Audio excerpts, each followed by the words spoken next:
You are somebody who is trying to get interviews. You finish course careers, you pass the exam, your resume's done, LinkedIn is set up, and you're like, I'm not getting any responses. I'm not getting interviews, and you're seeing people around you land in positions, and you're just like, what am I doing wrong? Like, what do I need to do differently? I'm gonna give you 3 tips on how to get interviews and ultimately land a position. So tip number 1 is volume plus strategy. How many applications are you putting out there?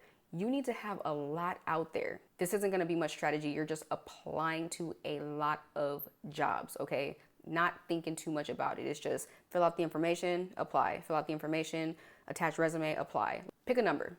How many of those are you gonna do a day? Let's say you tell yourself, I'm gonna do 10 of those a day. And think about it. If you do 10 a day in a week, that's 70. That's a lot of job applications that you did. Now, on the other hand, you have something more strategic where it's not just about volume and you just applying so quickly just to get a lot out there. You're actually creating a strategy on how you're going to apply to these companies. You want to make sure that these are the companies that you actually like the product. You went on the website, you looked at their employees on LinkedIn, and you're getting a vibe and a feel of the company culture, and you're just kind of like, okay, I think I like it. I like the product. This is somewhere I would for real want to work. Like, I really like this company. And because this is going to be strategic, meaning you're going to put a lot of effort in these job applications rather than what you're doing with just mass outreach and mass applying. Like, this is going to take more of your time. So I would say don't do too many of these compared to, volume, right? Make it to where you're only reaching out to like 5 a day, where you're actually creating a strategy. And so make a list of the jobs you want to target. And then what you're going to do is you're going to reach out to other SDRs, which is the role you're trying to get, right? Other SDRs or BDRs in the company that you can connect with on LinkedIn. Reach out to them, send them a message, say, hey, my name is so-and-so.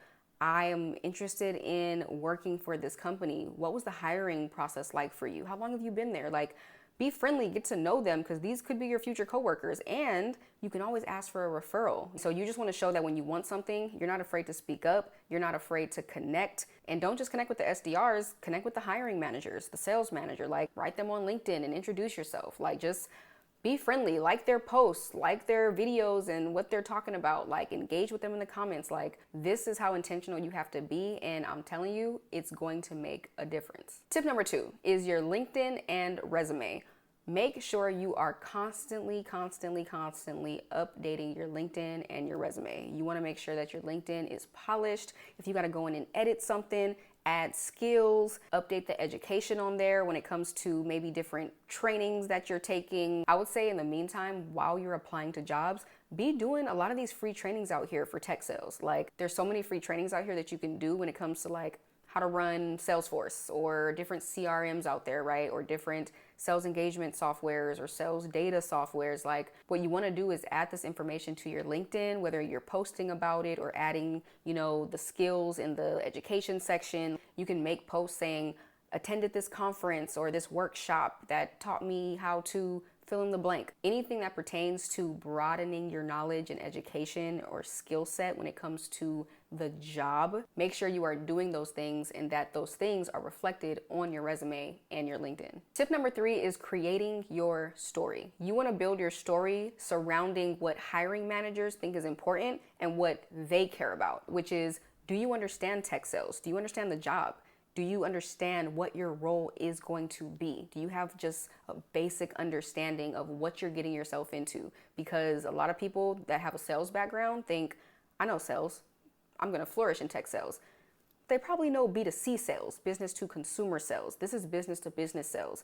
It's very different. It's a longer sales process. It takes more time. Sometimes the process of trying to close a deal can take months compared to just a one-day transaction. It's more consultative in nature, like you're not just trying to hurry up and get someone to see why the product is valuable so you can get a sale. It's like, no, like, I want to find pain points. There's an approach to how you talk to prospects. Like, do you understand all that? Like, do you have an understanding of tech sales? So when you're posting on LinkedIn, whether it's a video or a photo or a write-up or whatever it is, and you're talking about your story, like, tell your story in such a way that highlights your understanding of tech sales, what that looks like. And you can kind of do it like subtly, if you know that the job includes prospecting, researching clients, reaching out through cold calls and emails, like being able to identify pain points.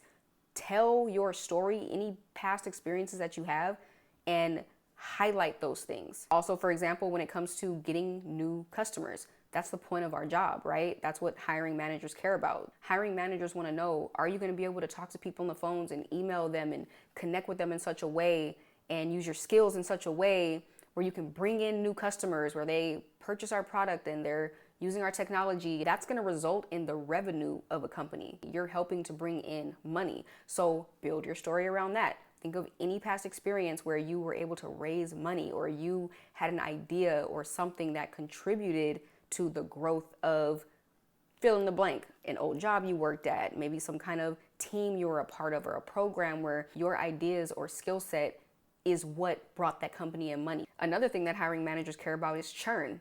Churn basically means how many people were rocking with us and they're not rocking with us no more. Like they were using our product, they were a customer, and then they left. That matters. As an SDR, we have to have product knowledge because we are the SDRs, the sales development representatives. We are the ones on the front lines selling the product. We are selling technology to other businesses. So when the people we're talking to, when they're asking us questions or throwing objections at us, we have to know how to combat those objections. We have to validate what they're saying, but then provide like a, have you considered this? Or, answer their questions and speak to them in such a way to where it's like, okay, I'm identifying the pain points, what their concerns are. I'm answering their questions, providing solutions, and we're making them feel safe and confident to move forward with our product. Because we're on the front lines of those conversations, we're seeing what the top objections are. We're seeing what the customers are not happy with and just why they might be leaving. That's churn. We want to reduce churn. Like, we don't want to have a lot of people sign up with us, and then because of whatever reason, some reason why they're not happy, they end up leaving and going with one of our competitors, or they just left. So because of our product knowledge and the fact that we're the ones talking to the customers, if we can recognize and identify these problems and provide solutions, that's going to affect the revenue of the company, because people aren't going to be leaving, because we're like, oh, we see what the problem is. This is why they have an issue. This is what they're not comfortable with. This is what they're looking for, and this is the right solution that they're going to need to make them a satisfied customer. That's going to impact the money that the company is making, because people are not going to be leaving because they are satisfied and happy. So build your story around that. Think about a time where your ideas and your understanding of the problem actually benefited the company to where people stayed and they didn't leave, because that's making the company more money. All right, so those are my 3 tips. I hope that they were clear. I hope that they're helpful, and I hope you follow them because they will help you to get interviews and ultimately land a position.